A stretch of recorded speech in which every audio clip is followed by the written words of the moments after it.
In this lesson, we're going to look at how to draw an exponential function, a value to the power of something. So this example is f of x equals 2 to the power of x.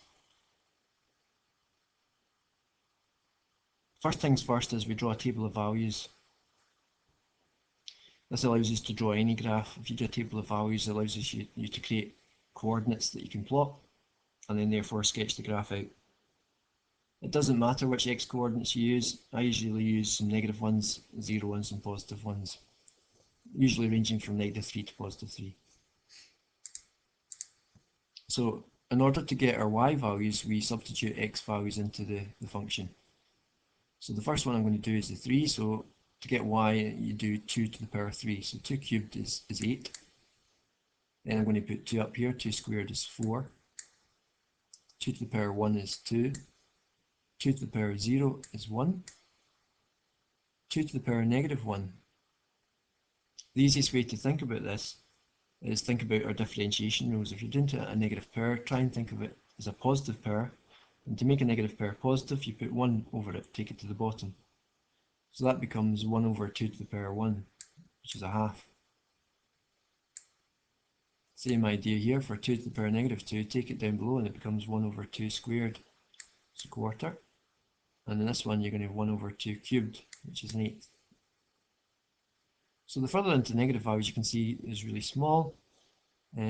As we take the positive values further on, 2 to the power 4 and 5, 2 to the power 4 is going to be 16, 2 to the power 5 is going to be 32, 2 to the power 6 is going to be 64. It's going to get really steep quite quickly. So the graph's going to end up looking like this.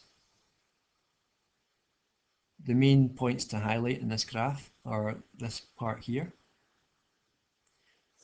Every graph that is an exponential graph goes through this point here, because regardless if it's 3 to the power something, 4 to the power something, anything to the power 0 is always 1, so the graph is always going to cut through 0, 1 if it's an exponential function. If it looks like this, it's a 2 to the power or a 3 to the power of something.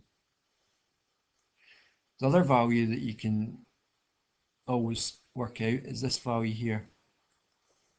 In this case, we put a 1 up here, so 2 to the power 1 is 2. If it was 3 to the power something, there would be a 1 up there, and that would be a 3 down below. If we had 4 to the power 1, if it was a 4 here, it would be 4. So that would cut through 1, 4. So this is a dead easy value to always work out. So when you're drawing exponential graphs, make sure you put this value in, which is always the same, and this value is always 1 and whatever this value is here.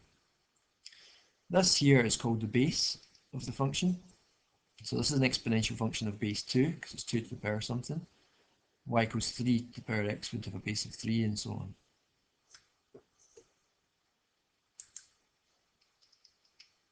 Exponentials always take this format of a to the power something, where a is greater than 0.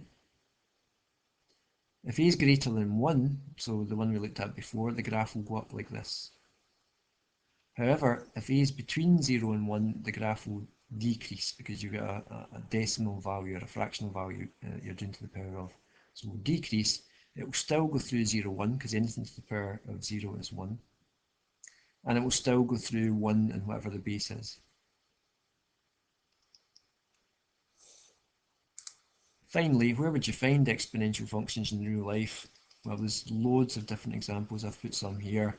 Human population grows exponentially. Viruses start off small and then they grow exponentially. An avalanche starts off small and then grows into a mass much bigger than the starting value. Jimi Hendrix, a bit of feedback in his guitar, starts off small and gets really loud very quickly, and so on. Some other examples down below.